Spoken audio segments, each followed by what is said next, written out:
एक ऐसी महारानी जो कुंवारी लड़कियों के खून से स्नान करती थी।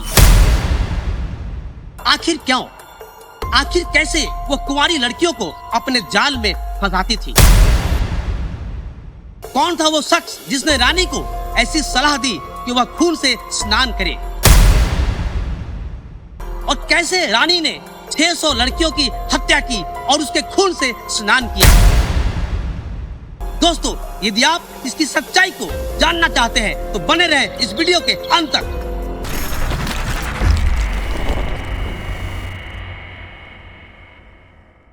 इस रानी को इतिहास का सबसे खतरनाक महिला और महिला सीरियल किलर के नाम से जाना जाता है। इस महिला ने साल 1585 से लेकर 1610 ईस्वी तक 600 से भी अधिक कुंवारी कन्याओं को मारकर उसके रक्त से स्नान किया। एक शख्स इसके महल में रहता था, वह इसका तांत्रिक था। उस तांत्रिक ने कहा यदि वह कुंवारी लड़कियों के खून से स्नान करे तो वह सदा सुंदर दिखेगी, उसकी सुंदरता कभी खत्म नहीं होगी। अपनी सुंदरता को बनाए रखने के लिए रानी ने 600 से अधिक कुंवारी कन्याओं की हत्या की और उसके खून से स्नान किया। इस काम में रानी के 3 नौकर उसका साथ देते थे। आखिर कैसे रानी उन गरीब लड़कियों को अपने जाल में फंसाती थी? महल के आसपास के जो गांव थे वो काफी गरीब थे। महारानी उन तक पहुंचती और उन्हें लालच देती, कहती कि महल में काम करने से उन्हें अच्छी तनख्वाह दी जाएगी, अच्छे कपड़े दिए जाएंगे, अच्छा भोजन दिया जाएगा और ऐशो आराम की जिंदगी उन्हें मिलेगी। लड़कियां उनके बात में फंस जाती थी और महल में आने के बाद वो काम करती और महारानी मौका देखकर उन लड़कियों की हत्या कर देती और उनके खून से स्नान करती। लड़कियों की संख्या कमती गई। अब लोगों को शक होने लगा। लोगों ने शक जाहिर किया कि महल में कुछ तो गड़बड़ है। रानी बहुत चालाक थी, वो पहले से ही अफवाह फैला दी थी कुछ लड़कियां महल से भाग गई हैं और शायद वो जंगल की ओर गई है। महल में कुछ ऐसे भी लोग थे जिनको शक हो रहा था। यह बात हंगरी के राजा तक पहुंच गई।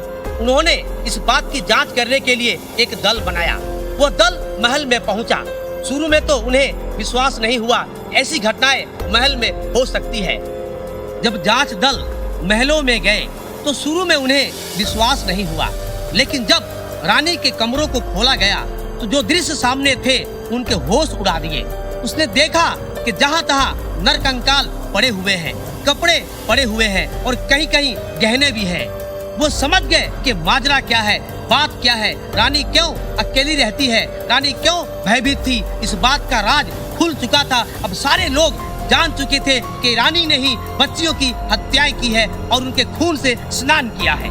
रानी को उसी वक्त गिरफ्तार कर लिया जाता है, मगर रानी को फांसी नहीं दी जाती है। उसके जुर्म के हिसाब से उसे फांसी दिया जाना चाहिए था, मगर रानी को उसी के कमरे में कैद कर लिया जाता है और 4 साल के बाद रानी की मौत हो जाती है। जी हाँ दोस्तों, जिस रानी की हम बात कर रहे हैं, जो रानी इतनी खतरनाक हो सकती है, इतनी क्रूर हो सकती है, उस महारानी का नाम है एलिजाबेथ बाथरी और वह हंगरी की महारानी थी। दोस्तों, महारानी की क्रूरता पर आप क्या सोचते हैं? अपनी राय कमेंट में जरूर दीजिएगा। यदि वीडियो अच्छी लगी हो तो लाइक करें, शेयर करें और हमारे चैनल को सब्सक्राइब करें। मिलते हैं आपसे ऐसे ही कुछ अनोखी वीडियो के साथ। तब तक के लिए जय हिंद, जय भारत।